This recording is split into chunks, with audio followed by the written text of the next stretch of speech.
Merci beaucoup, Alexis. Donc, très heureux de vous retrouver depuis Strasbourg. Euh, Alexis a dit que j'étais un spécialiste d'Albert Schweitzer. En fait, c'est beaucoup dire, mais à la base, je suis un spécialiste voilà, d'un autre penseur majeur de l'écologie politique qui est Jacques Ellul. Et en fait, voilà, j'avais des livres d'Albert Schweitzer dans ma bibliothèque. Je me rappelle les avoir lus il y a fort longtemps, mais c'était une référence pour moi un peu éloignée. Et en fait, l'année dernière, en 2025, eh bien, on commémorait à la fois les 150 ans de la naissance d'Albert Schweitzer et puis les 60 ans de son décès à 90 ans. Et donc, du coup, vu mes fonctions, je me suis passionné pendant un an. En fait, j'ai beaucoup lu des livres, des articles d'Albert Schweitzer, et puis aussi j'ai un peu appris par cœur la monumentale biographie de Mathieu Arnold qui lui a été consacrée. Et intuitivement, je me disais qu'il y avait pas mal de choses chez Albert Schweitzer qui étaient de l'ordre voilà, de la pensée écologique. Et en fait, j'ai été vraiment, je dirais, surpris par tout ce que j'ai découvert. Et donc, c'est dans cet état d'esprit-là que je suis avec vous ce matin, dans un partage de découvertes. J'ai découvert chez Albert Schweitzer des choses qui sont, il me semble, particulièrement en avance sur leur temps et d'une stupéfiante actualité.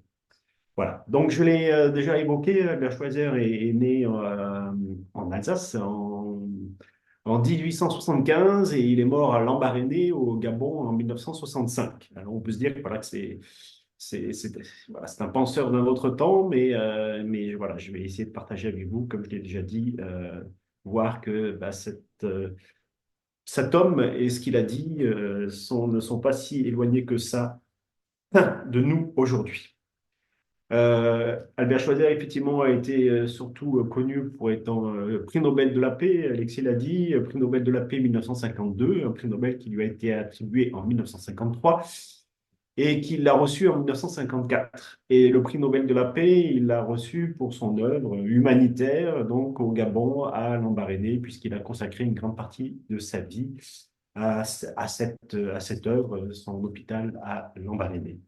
Et puis, il est connu comme étant un grand précurseur de la lutte pour euh, c'est aussi une grande actualité, la lutte contre les armes nucléaires. Et c'est seulement en fait à la suite de son prix Nobel qu'il a consacré les dernières années de sa vie à lutter contre les armes nucléaires. Et donc là aussi, on voit bien que dans le contexte dans lequel nous vivons, que c'est aussi quelque chose d'une grande actualité. Voilà. Donc, Albert Schweitzer est surtout connu comme étant voilà, le grand docteur, hein, donc l'aspect médical, c'est pour ça qu'il a reçu son prix Nobel. Si on a une connaissance de lui, c'est surtout avec son. Voilà, il y a pas mal d'images il a été énormément pris en photo et on le voit souvent avec son casque colonial dans la forêt équatoriale du Gabon. Et voilà, il y a une espèce de construction médiatique qui a fait que Albert Schweitzer a été surtout connu comme étant voilà, ce grand médecin. Mais Albert Schweitzer n'était pas qu'un médecin. Et donc, c'est ça, avec ce fil rouge que j'avais envie de cheminer avec vous ce matin. Albert Schweitzer est donc quelqu'un qui a toute sa vie essayé de décloisonner les savoirs. C'est bien pour ça qu'il n'était pas que médecin. Il était aussi théologien, son premier doctorat, c'était une thèse son premier doctorat, c'était une thèse en philosophie, mais il était donc philosophe, mais il était aussi théologien, il était docteur aussi en médecine. Donc, trois doctorats déjà pour donc une grande envergure intellectuelle. Et puis, il aurait pu aussi, et c'était aussi un très grand concertiste, donc un musicologue, un grand spécialiste de la musique de Johann Sebastian Bach. Et puis, il aurait pu aussi être vétérinaire, il aurait quand même carrément pu aussi être pharmacien, donc voilà, et puis aussi quelqu'un qui avait un grand sens pratique, donc voilà, des capacités intellectuelles tout à fait hors normes. Il aurait très bien pu faire une carrière à l'université. Et c'était du reste, à la base, son intention première. Mais Albert Schweitzer a voulu consacrer sa vie aux autres. Et donc, il a voulu mélanger les savoirs, décloisonner les savoirs, je l'ai dit. Il a voulu euh, être au service des autres, de ses frères et sœurs en humanité. Et donc, c'est un penseur majeur, Albert Schweitzer, de la relation, de la relation à Dieu. Hein. C'était un pasteur, un théologien, de la relation aux êtres humains, de la relation aussi aux animaux, j'y reviendrai, et puis aux plantes. Et aujourd'hui, on sait qu'il y a une place considérable qui est attribuée aux plantes et aux animaux dans son œuvre. Et c'est quelque chose qui en fait aussi la particularité. Albert Schweitzer, donc, voilà, a anticipé pas mal de choses du monde dans lequel nous vivons. Il a voilà, déconstruit en particulier tout esprit de supériorité. Il y avait chez lui, même si on le voit souvent avec son casque colonial, il y a chez lui absolument aucun esprit de supériorité. Il y a même pas mal d'aspects décolonial dans son œuvre et c'était pas du tout un colon dans l'âme, loin de là.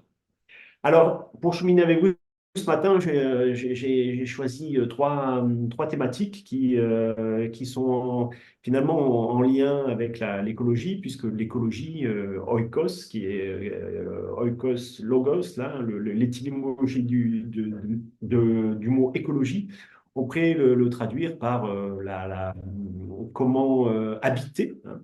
Et donc, la science de l'habitat, on pourrait traduire comme ça, écologie, étymologiquement. Et donc, il me semble qu'il y a trois principaux sciences de l'habitat chez Albert Schweitzer. D'une part, une manière d'habiter la Terre théologique. Et ça, je pense que dans le cadre d'Église verte, ça a une signification toute particulière.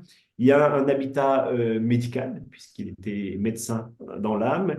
Et puis un habitat, une manière d'habiter la Terre philosophique, puisque Albert Schweitzer a écrit une monumentale thèse sur la philosophie de la religion chez Kant, qui va être traduite du reste pour la première fois, va sortir en librairie pour la première fois en langue française le mois prochain. Et peut-être effectivement dans ces mots introductifs terminer par le fait probablement une des difficultés, voilà, le fait que pourquoi est-ce qu'Albert Schweitzer est si peu connu dans l'espace francophone, en France en particulier, eh bien c'est probablement parce qu'il a écrit une grande partie de son œuvre, pour ne pas dire la quasi-totalité de son œuvre, en allemand. Et parce que c'est la langue dans laquelle il a fait ses études, hein, et puis sa langue maternelle était l'alsacien. Il était évidemment parfaitement francophone, mais il a écrit toute son œuvre en allemand et il y en a une grande partie qui n'a jamais été traduite en français. Et donc, voilà, ça a probablement nuit aussi à sa réception en France. Albert Schweitzer était en fait profondément alsacien et il a à peu près, grosso modo, la moitié de sa vie, il a eu la nationalité allemande et il a eu la nationalité française. Et donc, il y a un Alsacien dans le sens passeur de frontières, hein, le Rhin, hein, non pas comme une frontière entre la France et l'Allemagne, mais au contraire le Rhin comme un espace de dialogue entre deux rives, entre l'espace germanique et l'espace francophone. Voilà, Albert Schweitzer est quelqu'un de profondément alsacien et nourri notamment de toute cette profonde culture de l'humanisme alsacien. Voilà. Donc, après ces mots introductifs, donc le premier lieu théologique, la première manière d'habiter la terre chez Albert Schweitzer. Albert Schweitzer est né à Kaisersberg, mais en fait, à l'âge de 6 mois, son père, pasteur, qui était aussi pasteur, Louis, eh bien, Albert Schweitzer est venu habiter à Gunsbach, donc c'est à quelques kilomètres à peine de Kaisersberg, dans la vallée de Münster, hein, c'est tout près de Münster. Et donc, Albert Schweitzer a des caractéristiques de ce lieu théologique, le presbytère de Gunsbach, dans lequel il a habité enfant et adolescent. et où il a après construit une maison qui est aujourd'hui un musée et que je vous invite à visiter dans la vallée de Münster, qui a été complètement rénové de fond en comble et qui est vraiment un musée très, très intéressant. Eh bien, voilà, Albert Schweitzer a vu d'abord son père, Louis Pasteur, accompagné de nombreuses familles en deuil. Il a aussi, on est en 1875 quand il est né, hein, donc l'Alsace vient d'être arrachée à la France, hein, par le traité de Versailles, et l'Alsace a été ravagée par la guerre de 1870 et a laissé des traces très, très, très importantes. Et donc tout ça, c'est très imprégné dans sa mémoire. Et puis la guerre de 1914-1918 va ravager complètement la vallée de Münster, hein, et on peut encore aujourd'hui visiter tout un tas de musées dans la région, de toutes les charniers de la guerre de 1914-1918. Donc très tôt, Albert Schweitzer a eu une conscience très, très, très forte que la vie est fragile, que la mort peut surgir à tout moment. Et ça, c'est quelque chose voilà, qui va le suivre, hein, cette conscience va le suivre durant toute sa vie. Notamment dans Souvenir de mon enfance, un de ses livres qui a beaucoup contribué, un de ses best-sellers qui a contribué à le faire connaître dans le monde entier. Il y a cette phrase: un jour on me crut mort, hein, quand à l'âge de quelques mois, à un an, je crois, de mémoire, et bien, voilà, tout le monde pensait qu'Albert Schweitzer allait mourir tellement il était chétif et pas en forme. Et donc, voilà, ses parents étaient aussi fragiles, physiquement, mentalement. Et puis, sa mère, Adèle, a été une victime indirecte de la guerre, puisqu'elle est morte en 1916 à cause d'un accident dû à un soldat allemand. Et donc, il a perdu sa petite sœur aussi. Et donc, cette, cette conscience de la vie fragile va le poursuivre tout au long de sa vie. Et notamment sa lecture de la Bible aussi, hein, puisque très tôt il a lu la Bible. Et donc il en a aussi tiré une capacité très tôt à exprimer sa reconnaissance. Il l'a dit notamment quand il a été plus tard dans la forêt équatoriale. Eh bien, il a dit: Ô solitude de la forêt vierge, je te dis merci. Comment je ne pourrais jamais te remercier assez pour tout ce que tu as été pour moi.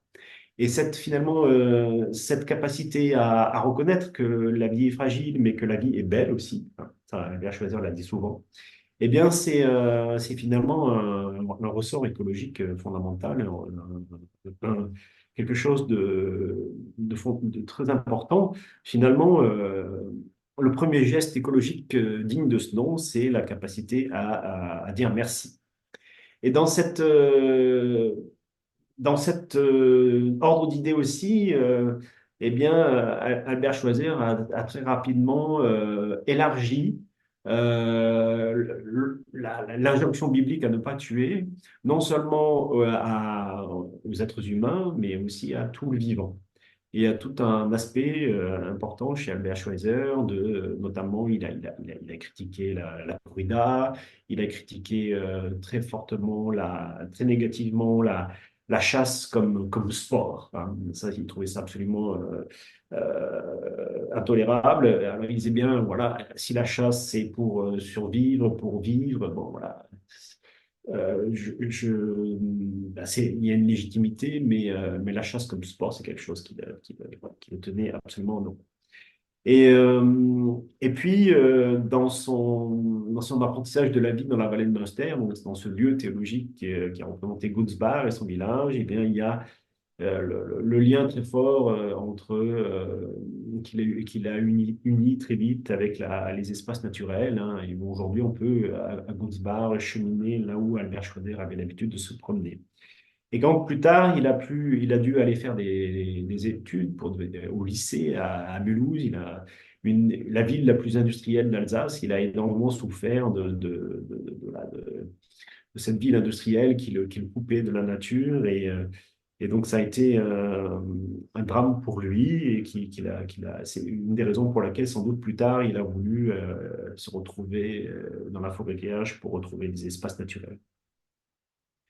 Il y a donc dans ce cadre théologique chez Albert Schweitzer une véritable théologie de l'attention, quelque chose de très spirituel hein, chez lui, et qui va très tôt le rendre aussi sensible à la question des persécutions subies par les Juifs. Hein. Il y avait un Juif qui traversait le village de Gunsbach, et les enfants du village avaient l'habitude de se moquer de lui, et Albert Schweitzer, lui, a décidé de prendre parti pour ce Juif qui traversait le village. Et donc, et ça l'a aussi euh, le fait qu'il était alsacien l'a aussi très tôt vacciné contre toute forme de nationalisme. Et là aussi, ça, je ne vous ferai pas un dessin. Dans le monde dans lequel nous vivons, nous sommes confrontés à des formes de nationalisme complètement débridées. Eh bien, voilà. Il y a tout un pan de l'œuvre de Schweitzer qui s'en prend au nationalisme. Il y a vraiment voilà, il y a par exemple, voilà, il dit à un moment donné, en 1915, il dit le nationalisme est en train de prendre une forme de religion populaire. Alors, quand on pense par exemple à l'Amérique de Trump aujourd'hui, on peut voir qu'il avait quand même plus de 100 ans avant les définitions qui peuvent coller parfaitement à la réalité que nous vivons aujourd'hui. Donc voilà, il a aussi, dans cette optique voilà, allergique au nationalisme, c'est qui quand même faut le resituer dans son contexte, hein, il était quand même très en avance sur son temps. Il va, et je vais vous le citer, hein, dans une prédication. Alors, je ne sais plus si elle est de 1907 ou 1912, il faut que je vérifie, mais en tout cas, c'est avant la Première Guerre mondiale. Il s'en prend aussi finalement, au colonialisme. Je vous le cite, un peuple ne tient plus aucun compte des droits élémentaires de l'homme dès lors qu'il en domine un autre et qu'il n'a plus qu'un objectif, l'opprimer, l'exploiter, éradiquer sa langue, spolier de leurs terres ses habitants, sous le prétexte d'un intérêt national ou impérial. Fin de citation. Et donc, alors on pourrait dire que c'est quelque part loin de la dimension écologique, mais en fait, voilà, vous savez très bien que ben, les questions écologiques concernent les êtres humains tout entiers, et pas seulement les chrétiens, et pas seulement l'Église verte, et que c'est, voilà, vous savez aussi très bien que c'est tous ensemble qui nous devons voilà, nous préoccuper de l'avenir de notre planète, et que finalement la manière avec laquelle nous considérons les êtres humains, quels qu'ils soient, eh bien, est similaire avec la manière avec laquelle nous voyons et nous considérons notre planète Terre. Si nous sommes dans une dynamique de supériorité par rapport à la planète, eh bien, nous serons aussi dans une dynamique de supériorité par rapport aux nos frères humains en humanité et inversement. Donc, il y a chez Schweizer voilà, une conscience très, très claire de ces liens, finalement, très étroits entre différents éléments. Schweizer avait une conscience très, très, très forte des mécanismes d'aliénation humaine à l'œuvre dans ce monde. Et donc, c'est pour ça aussi que la guerre a été chez lui quelque chose de profondément insupportable. Et donc, là, il était vraiment, vous l'aurez compris, dès son enfance, doué d'une très grande sensibilité à l'injustice. Bien. Alors, le deuxième point, deuxième lieu important chez lui, eh bien, donc, c'est un lieu médical, hein, puisque Albert Schweitzer, avant la Première Guerre mondiale, a pu, après moult péripéties, enfin pouvoir aller au Gabon grâce aux missions de Paris, les missions protestantes de Paris. Il devait y aller en tant que missionnaire, donc en tant que pasteur, et puis finalement, les missions de Paris ont refusé qu'il y ait en tant que pasteur, donc du coup, il a fait des études de médecine, il y est allé en tant que médecin. Et donc, il est arrivé donc à Lambaréné, au Gabon, et donc à l'époque une colonie française. Et donc, dans ce deuxième lieu, le lieu médical, il y a une des spécificités de Schweitzer, c'est qu'à aucun moment il n'a voulu créer un hôpital. Alors, c'est clair qu'il a créé un hôpital, mais il n'a jamais appelé ça un hôpital, il a appelé ça un village où l'on soigne. Et donc, ça, c'était longuement préparé, hein, puisqu'il est quand même arrivé là-bas, il avait déjà plus de 30 ans, hein, donc il a eu le temps de préparer son arrivée. Et donc, il a voulu créer un village où l'on soigne avec une existence sobre, en harmonie avec la nature. Et donc, pas un hôpital classique, mais plutôt cela. Et donc, il avait conscience que ses patients, hein, eh bien, venaient de la forêt vierge et donc avaient l'habitude d'une grande proximité avec le monde naturel, le monde végétal, le monde animal. Et donc, il ne voulait pas que ces patients, une fois qu'ils arrivent dans son hôpital, eh bien, ils soient tout d'un coup, voilà, comme dans un hôpital d'aujourd'hui, hein, complètement déconnectés du monde végétal et du monde animal. Parce qu'il voulait que voilà, ces patients restent dans leur contexte habituel. Et donc, c'est très tôt, Albert Schweitzer, dans sa pratique médicale, eh bien, il n'était pas n'a voulu jamais être un médecin uniquement un technicien de la médecine, hein. Il avait parfaitement conscience des aspects relationnels, des aspects psychosomatiques dans le processus thérapeutique. Et donc, il a finalement, quelque part, très largement anticipé ce que deviendra après, par exemple, la médecine de la personne, hein, initiée en 1940 en Suisse avec le pasteur Paul Tournier. Très tôt, Albert Schweitzer aussi s'est passionné pour la psychiatrie, hein, et donc sa thèse de médecine est intitulée Les jugements psychiatriques sur Jésus, hein. Donc, quelque part, voilà, très tôt, il s'est passionné pour la question psychiatrique.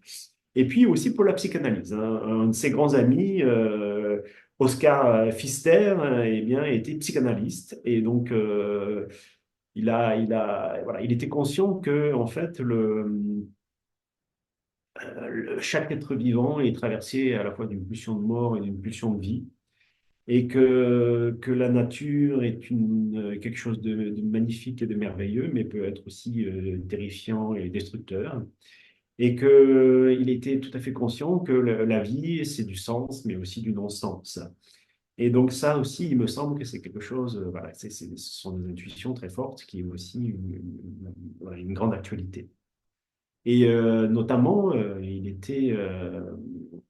il s'est beaucoup intéressé à la question des hippopotames. Et donc, il était comme beaucoup, à la fois terrifié par les hippopotames, mais il savait très bien que les hippopotames sont il avait régulièrement l'occasion de soigner des victimes des hippopotames. Les hippopotames eh bien, pouvaient tuer des êtres humains, ça arrivait fréquemment.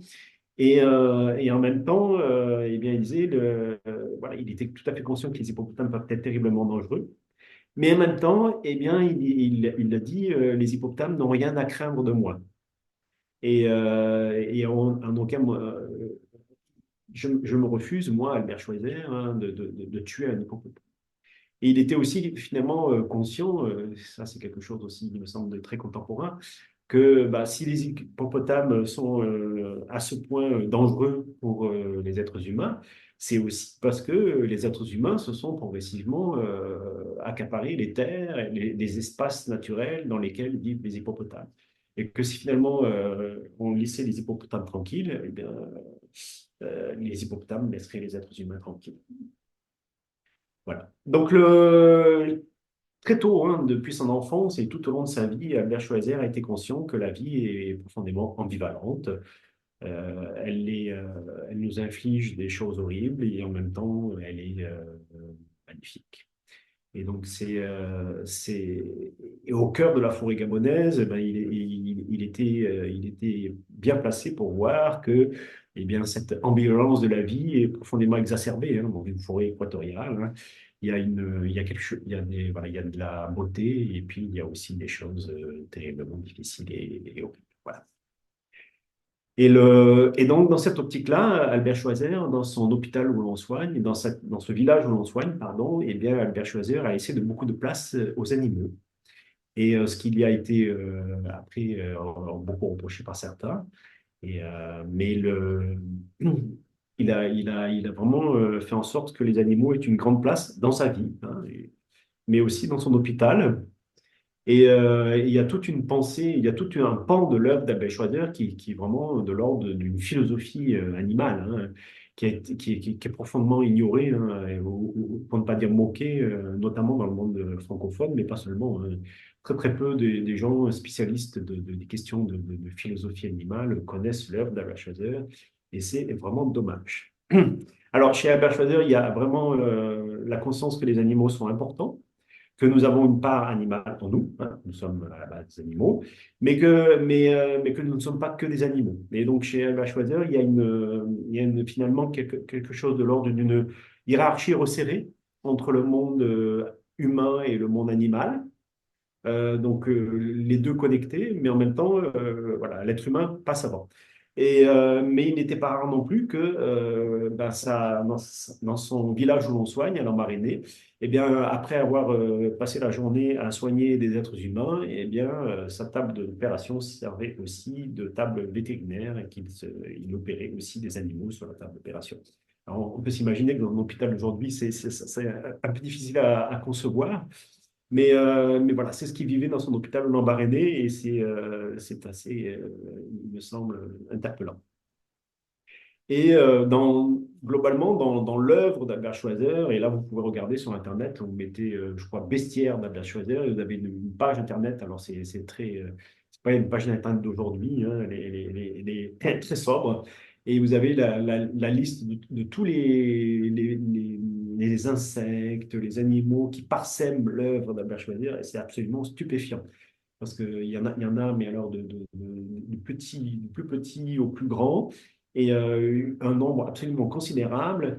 Et on voit que chaque insecte ou chaque animal cité par Albert Schweitzer, c'est toujours avec des précisions. Donc, c'est vraiment parce qu'il a observé chaque insecte et chaque animal et qu'il peut le mettre en relation avec un aspect de son œuvre.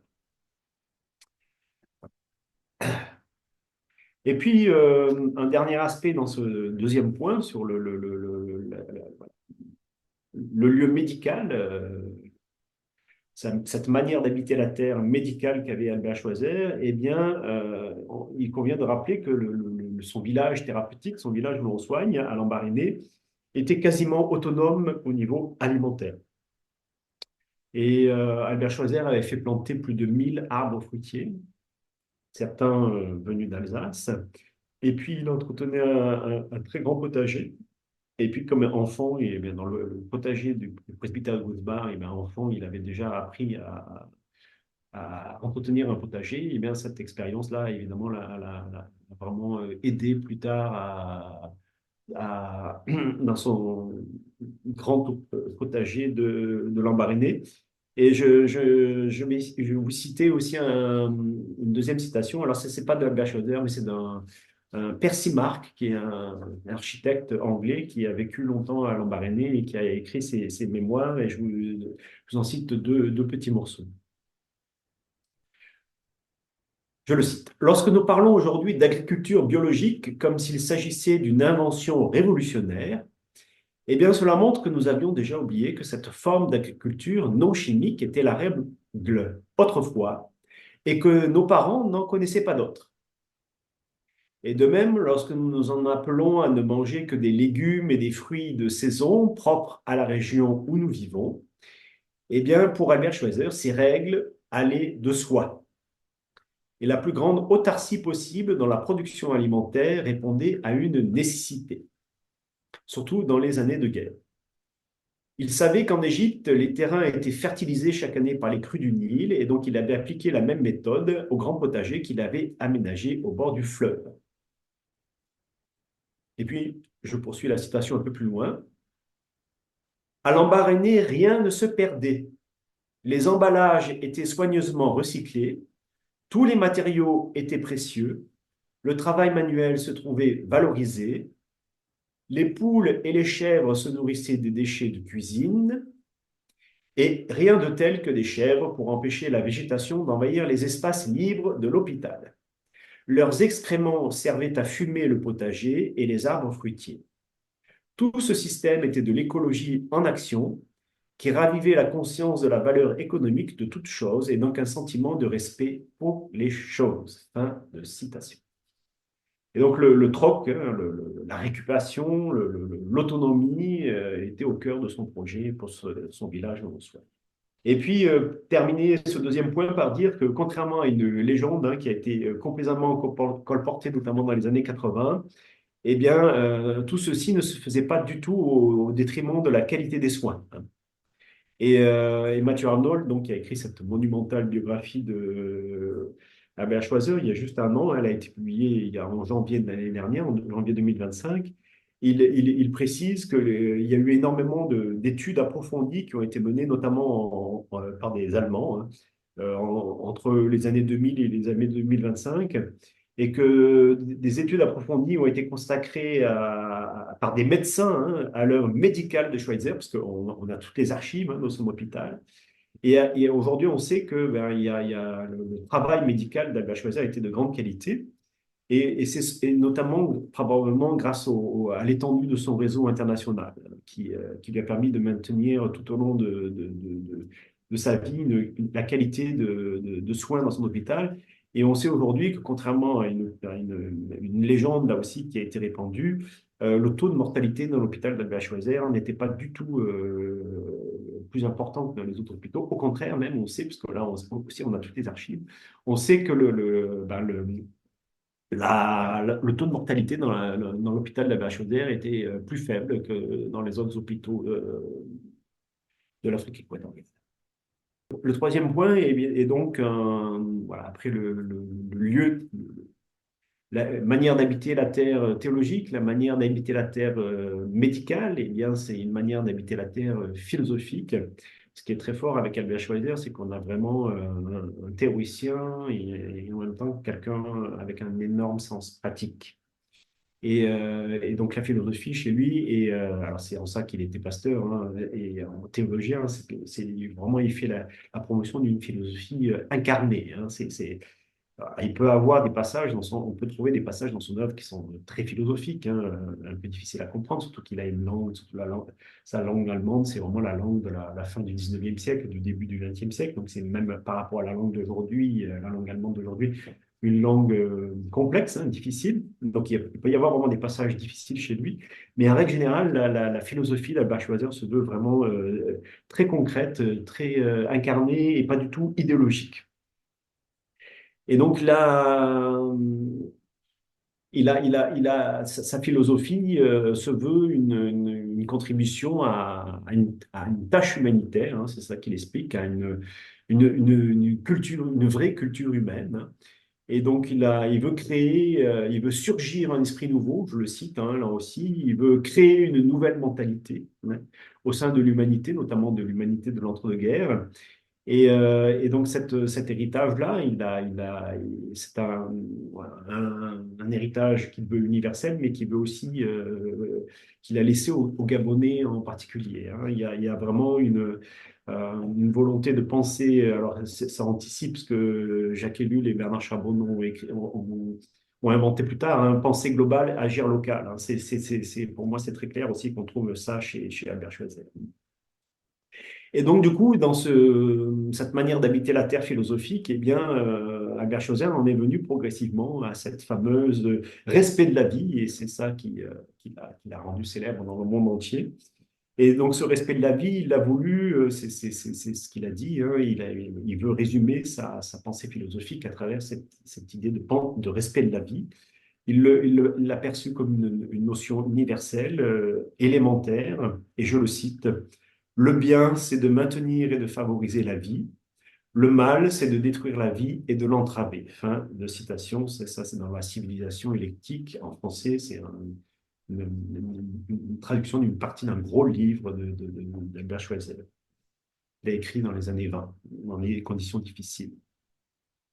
Donc, le respect de la vie, c'est quelque chose de très important. C'est à la fois une crainte respectueuse, un respect craintif, on pourrait dire. Et elle est active, elle implique une grande responsabilité. Jean-Paul Sorgue, qui a fait beaucoup pour traduire Albert Schweitzer en français, qui est mort l'année dernière, de connaître, qui m'a beaucoup encouragé voilà, dans cette réflexion sur Albert Schweitzer et l'écologie. Jean-Paul Sorgue pouvait essayer de traduire par respect devant le mystère du sens de la vie. C'est un peu compliqué. Respect devant le mystère du sens de la vie. Donc voilà, on peut rester au respect de la vie qu'Albert Schweitzer avait lui-même, voilà, il avait accepté, hein, cette traduction-là. Et dans le respect de la vie, eh bien, il y a vraiment Albert Schweitzer nous disait qu'il voulait vraiment que ce respect de la vie soit une loi d'airain qui régisse le monde, hein, je le cite. Et donc, comme je le disais tout à l'heure, la force très actuelle, il me semble, de ce respect de la vie fait il l'a élargi bien au-delà de la question des êtres humains, il l'a élargi à tout l'ensemble du vivant, hein. Et j'ai parlé beaucoup des animaux, mais il y a aussi les plantes, hein. Et il y a tout un passage aujourd'hui célèbre d'une prédication de 1919 où Albert Schweitzer dit que voilà, il supporte pas en fait de voir des fleurs coupées dans un vase. Alors c'est un peu de la provoque de sa part, hein, évidemment, mais il aimait bien aussi un peu provoquer ses auditeurs pour les inciter à penser. Donc, ce respect de la vie est quelque chose de très important chez lui. Et donc, on sait aujourd'hui, hein, que il a été inspiré notamment de la volonté de vie de chez Nietzsche, hein. Il a beaucoup lu Nietzsche, mais évidemment, la volonté de puissance nietzschéenne, ça c'est quelque chose qu'il a supporté profondément. Donc il s'est inspiré de Nietzsche, mais pour quelque part en faire quelque chose de très différent. Et donc on sait aussi que cette, je peux vous citer aussi un petit passage de- voilà, il me semble, de 1908, hein, c'est une prédication d'Albert Schweitzer de 1908, parce qu'Albert Schweitzer était aussi un grand prédicateur, hein, il aimait beaucoup prêcher. Une prédication du 15 novembre 1908, que voilà, je vous cite un petit passage très court d'Albert Schweitzer. La volonté de puissance rend insensible et occulte toute fin supérieure. Elle nous précipitera tous ensemble dans le chaos. Le moment de l'histoire que nous vivons et subissons est déjà un chaos qui nous remplit suffisamment d'effroi.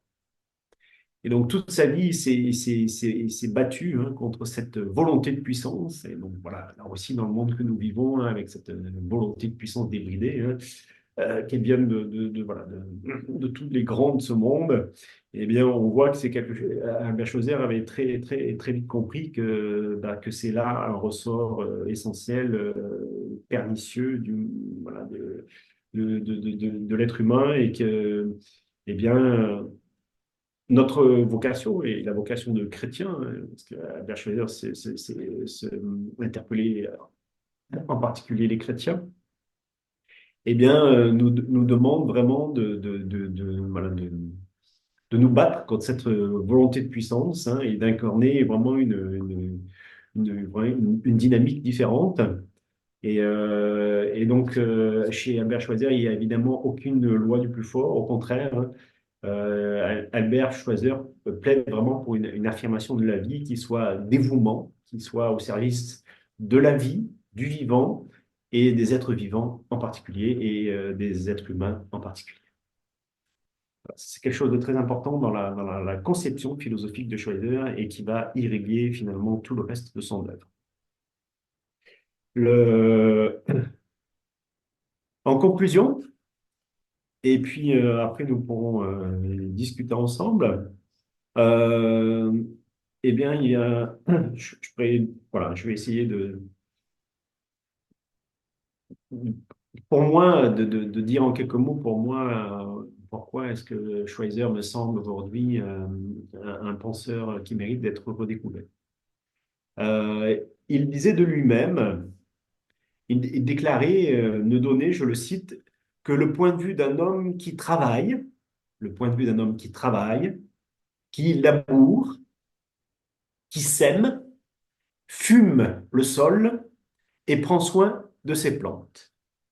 Le point de vue d'un homme qui travaille, laboure, sème, fume le sol et prend soin de ses plantes.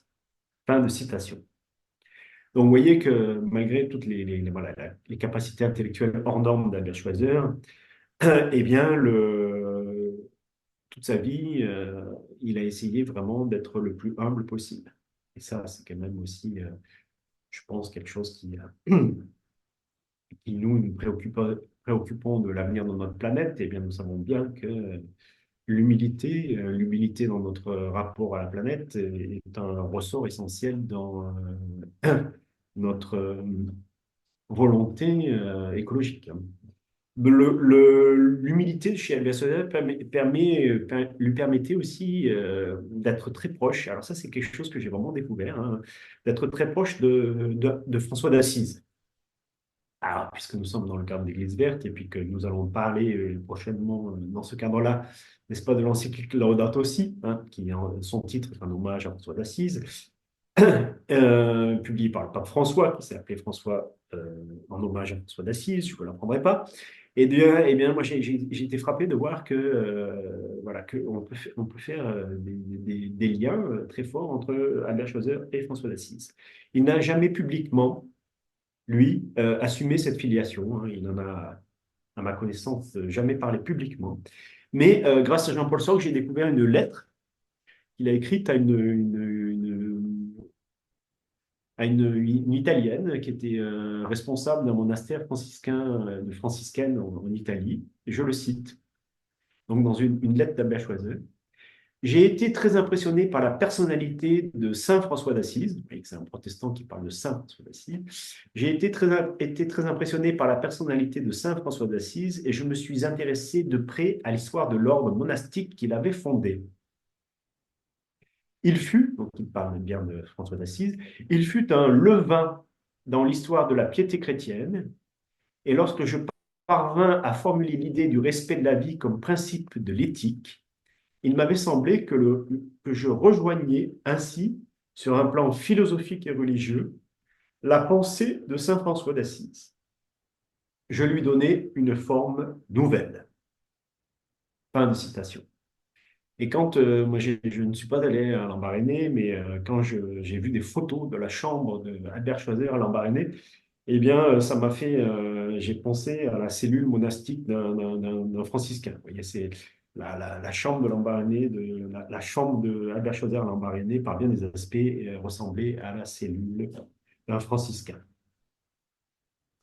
Et donc, le plus important, il me semble, notamment par rapport au progrès de la technique ou de la science, a été pour Albert Schweitzer de développer une civilisation enracinée dans le spirituel et dans une humanité pleinement humaine.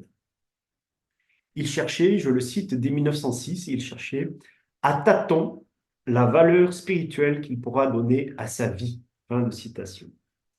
Et il a consacré donc sa vie à lutter contre l'indifférence. Et chez Schweitzer, l'autre, hein, que ce soit l'être humain ou les animaux, les plantes, vous l'aurez compris, n'est jamais abstrait. Jamais. Et donc, pour terminer, voilà, j'avais envie voilà, dans une prédication là, du 14 juin 1908, il déclarait, je le cite, qu'une personne en détresse a besoin avant tout d'un secours personnel porté par une relation humaine. Fin de citation. Et donc, dans sa vision des choses, dans la vision des choses d'Albert Schweitzer, la dimension spirituelle est vraiment très importante. Et il en est même arrivé à dire que dans la pratique des sciences naturelles, physiques ou chimiques, eh bien, il demeure, je le cite, toujours quelque chose de subjectif dans toute connaissance née d'un acte créateur de notre esprit. Une dimension spirituelle aussi dans les sciences naturelles, les sciences physiques ou les sciences chimiques. Et donc, la dimension spirituelle était évidemment très importante et c'est probablement aussi ça qui fait que la pensée d'Albert Schweitzer, comme tous les grands spirituels, hein, j'ai parlé de François d'Assise, eh bien, garde une grande actualité. Et il avait une grande proximité notamment avec un autre philosophe qui s'appelait Martin Buber, et qui aussi était un grand philosophe de la relation et de l'attention à l'autre. Et pour terminer, je citerai donc pour illustrer cette capacité d'attention à l'autre, hein, à tous les aspects du vivant, hors du commun qu'il avait qui existait chez Albert Schweitzer, par sa grande amie Annette Frey, qui est morte en 1970. Et Annette était à Strasbourg, c'était la veuve d'un pasteur. Et quand Albert Schweitzer revenait du Gabon régulièrement en Alsace, en particulier à Strasbourg, c'est chez elle qu'il habitait.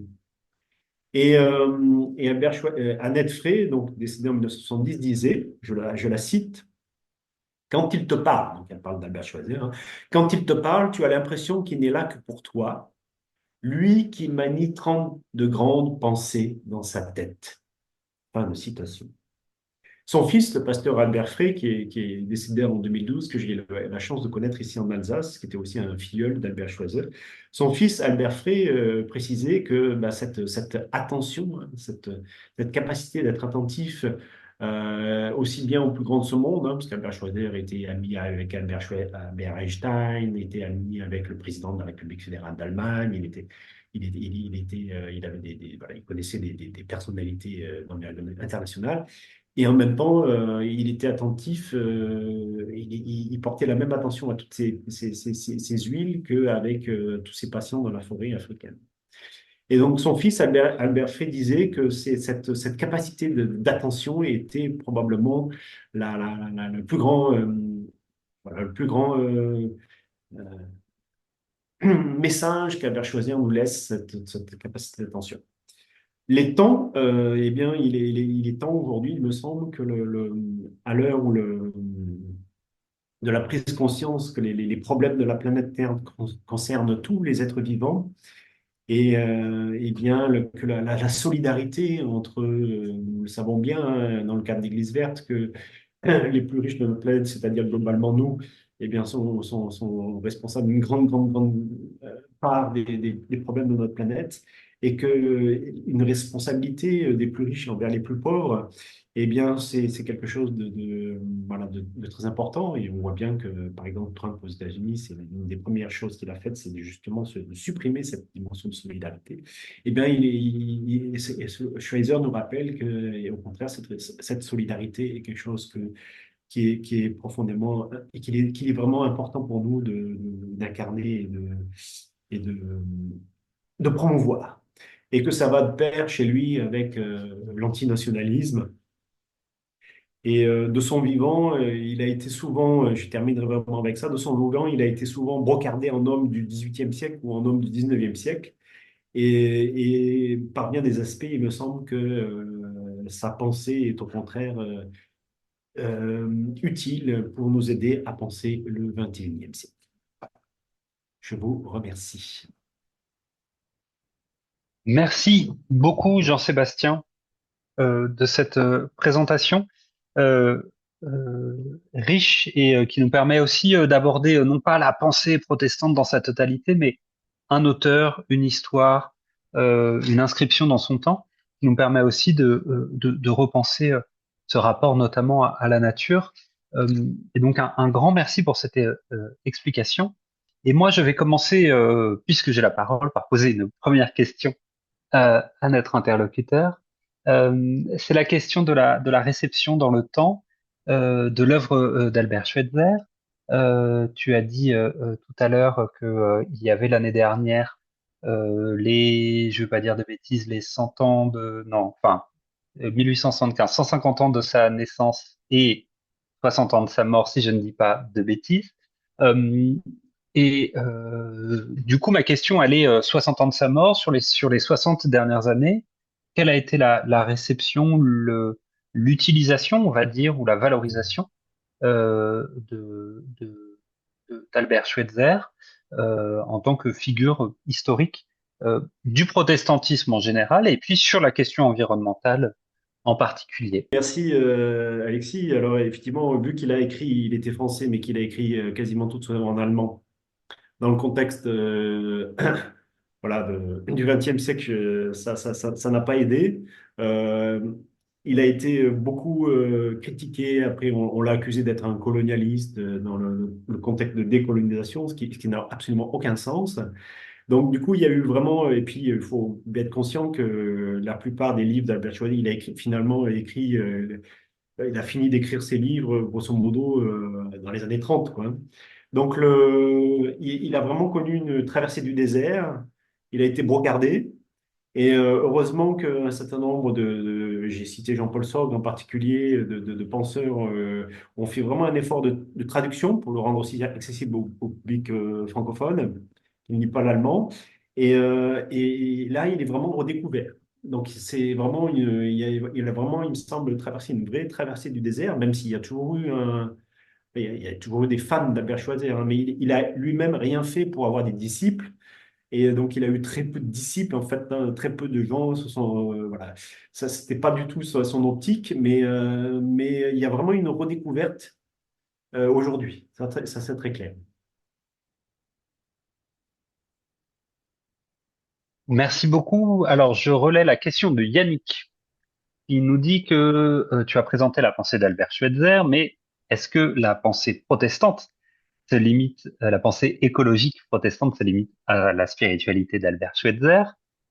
Et est-ce que quels sont les éléments de sa spiritualité qui peuvent faciliter le dialogue œcuménique? Et enfin, troisième question, c'est la question de la récupération de sa spiritualité. Est-ce que des organisations s'inscrivent officiellement dans sa pensée, dans sa spiritualité, des instituts, des groupes de pensée, etc. Donc, protestantisme et la pensée écologique au-delà d'Albert Schweitzer, dans le dialogue œcuménique, ce que ça peut donner. Et puis enfin, qui sont les gardiens du temple? Je pourrais simplifier la question D'accord. là-dessus. Bon, ça fait beaucoup. Là, je vais tâcher de ne rien oublier. Euh, alors, bon, j'ai évoqué Jacques Ellul tout à l'heure. Jacques Ellul a toujours été, voilà, il était protestant, mais a toujours été minoritaire au sein du protestantisme français. Lui aussi, il a connu une disparition des radars, et puis une fois mort, 10 heures après sa mort, aujourd'hui, de nouveau, il est célèbre en fait. Euh, alors, c'est clair que ça soit Albert Schweitzer, que ça soit Jacques Ellul, tous ces penseurs, il y en a tout un tas, hein, mais enfin, il y en a quelques-uns. Euh, Tous ces penseurs protestants, vraiment des pionniers de la dimension écologique, ont été minoritaires. Ça, c'est sûr. Alors, minoritaires dans la minorité, hein, parce que je ne vous l'apprendrai pas, le protestantisme est minoritaire en France. Donc, voilà, ils ont le mérite d'exister, hein, bien avant l'encyclique du pape Laudato Si, hein, il y avait des protestants français qui se préoccupaient de l'avenir de notre planète, mais ils ont été toujours minoritaires. Et donc, c'est voilà, minoritaire dans la minorité. Donc, ça n'a pas du tout aidé finalement voilà, à leur notoriété, hein. Et donc, oui, ils ont toujours eu ce statut-là, hein. Euh, donc, voilà. Albert Schweitzer n'a jamais été reconnu comme un penseur majeur du protestantisme français. C'est bien dommage, hein. Mais, euh, mais aujourd'hui, encore une fois, je pense que c'est en train de changer. Pour la dimension œcuménique, pour moi, c'est évident que euh, Albert Schweitzer, vous l'aurez compris, n'était pas un fan de l'identité, hein. C'était pas un fan du nationalisme, n'était pas un fan de l'identité. Dans son hôpital, dans son village où l'on soigne, d'abord, il soignait des gens qui n'étaient pas du tout chrétiens. Et puis, évidemment, quand il soignait ses malades, il se préoccupait pas de savoir s'ils étaient protestants ou catholiques, hein.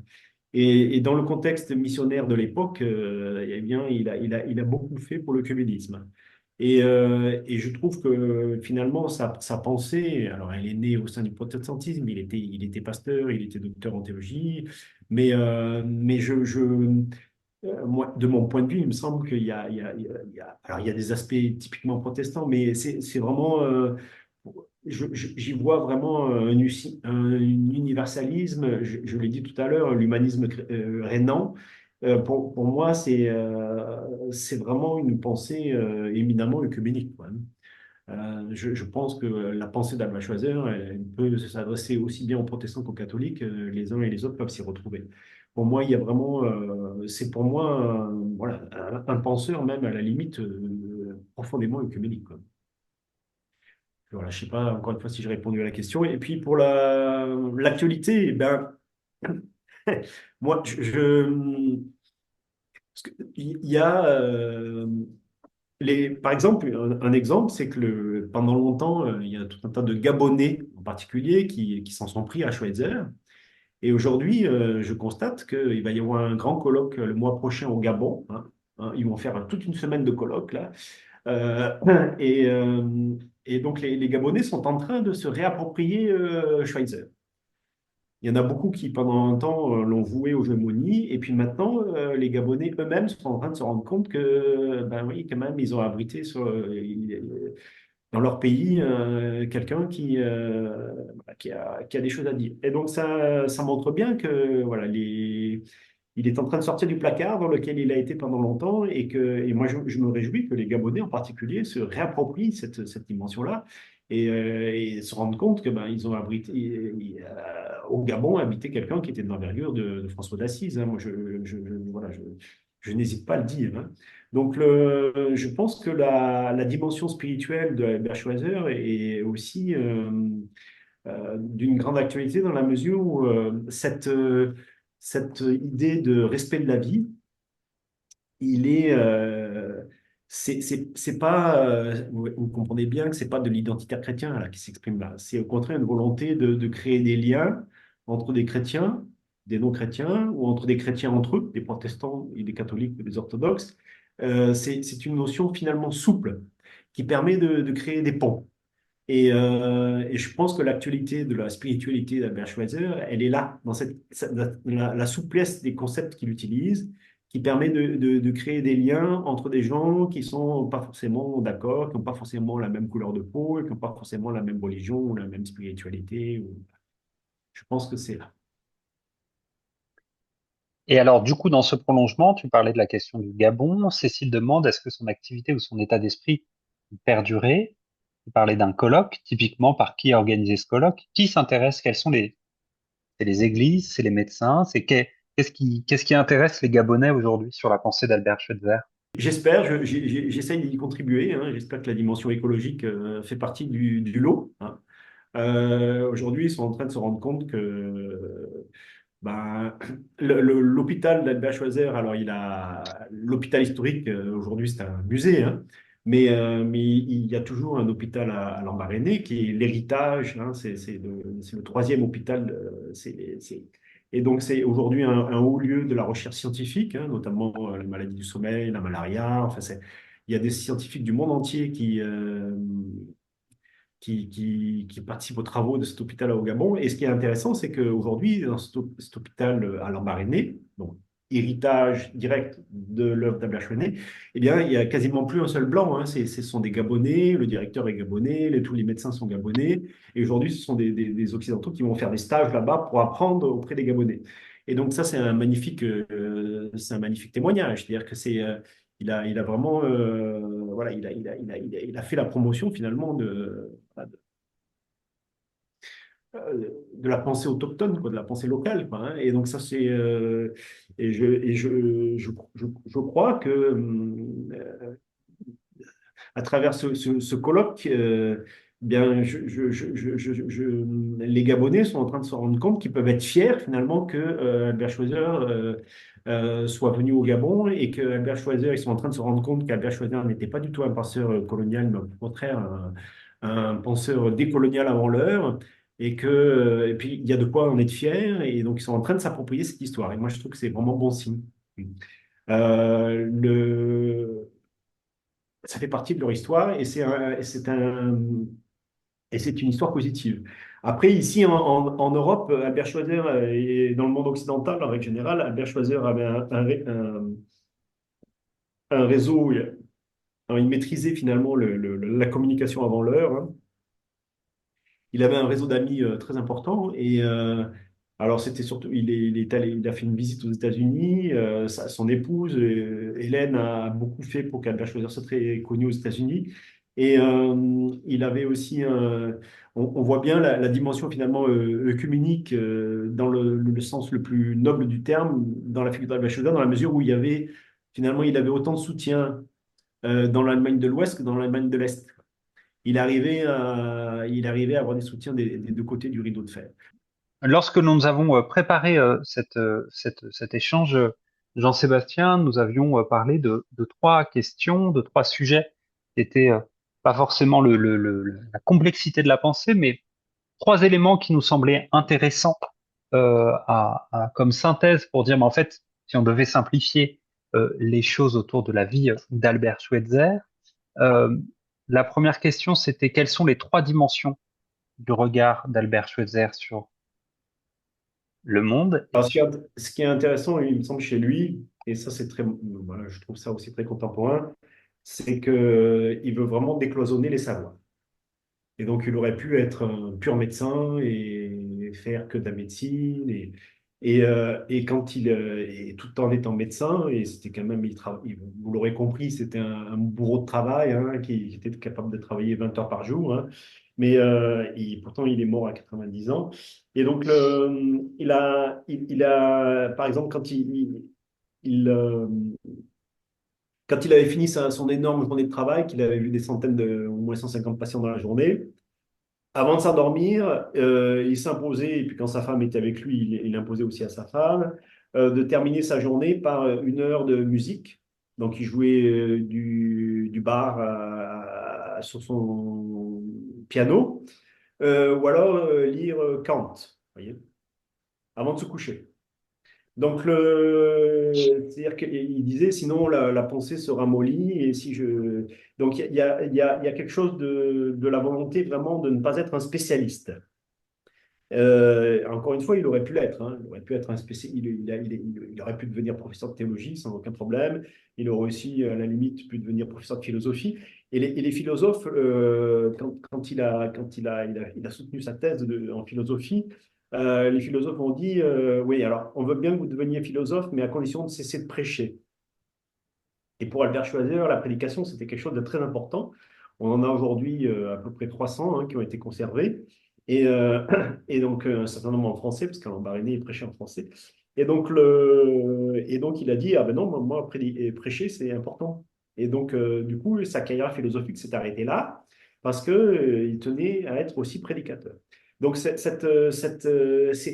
toutes ces couches, en fait, eh bien, il pensait que c'était important, en tant que médecin, de ne pas perdre son identité théologique, en tant que philosophe, de ne pas être que philosophe, mais aussi de rester théologien. Mais voilà, donc je trouve que ça, c'est quelque chose vraiment, c'est très riche en fait. Hein. Alors, c'est pas du tout la volonté d'être un spécialiste. Alors que pour le coup, c'était un éminent spécialiste de médecine tropicale, hein, vous l'aurez compris. Mais et ça, je trouve que c'est un message important qu'il nous laisse parce que on vit, je ne vous l'apprendrai pas, dans une société de spécialistes. Hein, aujourd'hui, et même de micro-spécialistes. Hein, et aujourd'hui, si vous voulez faire carrière dans n'importe quel domaine, eh bien, vous devez apprendre une quantité de choses phénoménales, mais le champ du savoir va être très, très, très spécialisé. Et donc, et ça, alors ça fait de lui finalement quelque part, je parlais de l'humanisme rénan, mais ça c'est typique de l'humanisme rénan, c'est-à-dire que cette tradition hein, qui remonte voilà, notamment à l'humanisme du XVIe siècle, hein, dans la vallée du Rhin, il y en a toute une flopée hein, d'humanistes rénans, c'est une vision du monde encyclopédique. Quoi. Un savoir n'exclut pas l'autre, un savoir répond à l'autre. Et ça, je trouve que c'est ça qui fait, il me semble, la richesse de la pensée de Schweitzer aujourd'hui, de pouvoir créer aussi, finalement, à travers ça, de pouvoir créer du lien, finalement, entre ben, le monde typiquement de la philosophie, ou le monde de la théologie, ou le monde de la médecine, qui sont des mondes aujourd'hui qui ne se côtoient pas, hein, et qui ne se parlent pas, qui ne se rejoignent pas. Et c'est fort dommage de mon point de vue.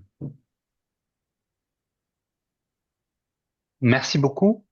Euh, Deuxième sujet, je pense que, qu'il faudrait revenir parce que le mot peut être potentiellement piégeux sur la question du respect de la vie chez cet auteur. Quand je dis que le mot peut être piégeux, c'est parce on entend beaucoup de choses, et notamment dans les milieux chrétiens. A priori, le respect de la vie tel qu'on l'entend chez Schweitzer n'est pas le respect de la vie tel qu'on peut l'entendre de façon plus large. Alors évidemment, il faut faire attention aux anachronismes, hein. Et puis on peut faire dire à Albert Schweitzer ce qu'on veut. C'est un peu le piège aussi, je l'évoquais tout à l'heure, ce sont des notions souples, mais dans les notions souples, le piège, c'est qu'effectivement, elles sont un peu piégées. Le piège, c'est qu'elles sont un peu piégées. Vous m'excuserez, je suis un peu fatigué, voilà, le jeu de mots vaseux, mais ce qui est involontaire. Mais bref, oui, alors on m'a déjà posé la question de savoir si Albert Schweitzer serait pour euh, l'accompagnement à mourir. Est-ce que Albert Schweitzer serait pour l'euthanasie? Est-ce que Albert Schweitzer serait contre l'avortement? Voilà. Franchement, je n'en sais rien et je ne vais pas le faire parler à sa place. Bon, on peut. Bah, j'en ai aucune idée, hein. En fait, je ne connais pas de texte d'Albachouiner spécifiquement sur ces questions-là. Je crois que ça serait pas lui rendre service que de s'aventurer sur ces questions-là. Je crois que chez lui, voilà, il y a vraiment plus une question de faire le lien entre le monde humain et le monde animal et végétal que ces questions que je viens d'évoquer, quoi. Très bien. Et enfin, dernière question de synthèse. Quelle place pour la condition animale dans l'œuvre et l'action de Schweitzer? Bah, il y a par exemple euh, une philosophe médiatique très connue, hein, Elisabeth de Bourkenay, qui a écrit un gros pavé sur les philosophes et la condition animale.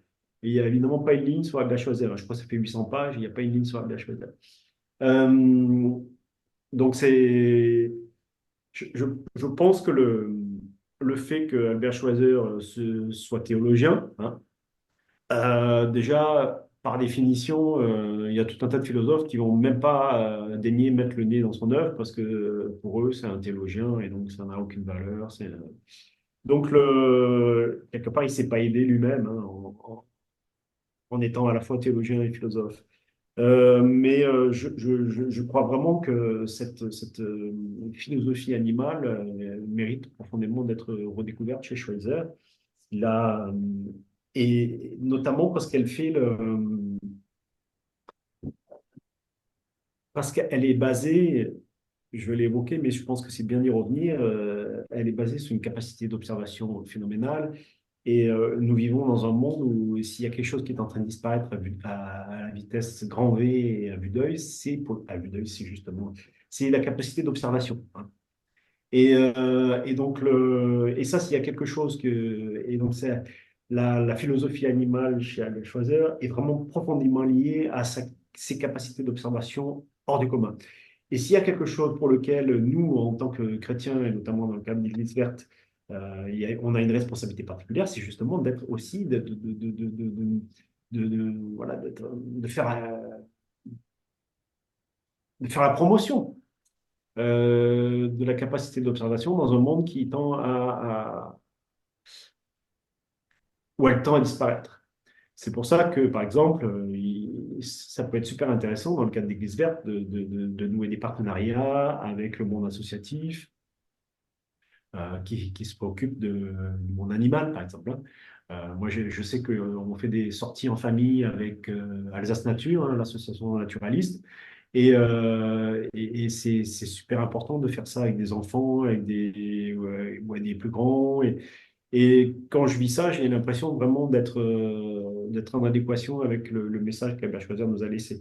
Je veux dire, il n'était pas du tout un spécialiste des animaux, hein. Il n'était pas vétérinaire, hein. Mais ses compétences, eh bien, ses compétences acquises uniquement parce il a voulu juste ouvrir les yeux et que il s'est dit c'est quelque chose d'important. Très bien. Eh ben, merci beaucoup, Jean-Sébastien.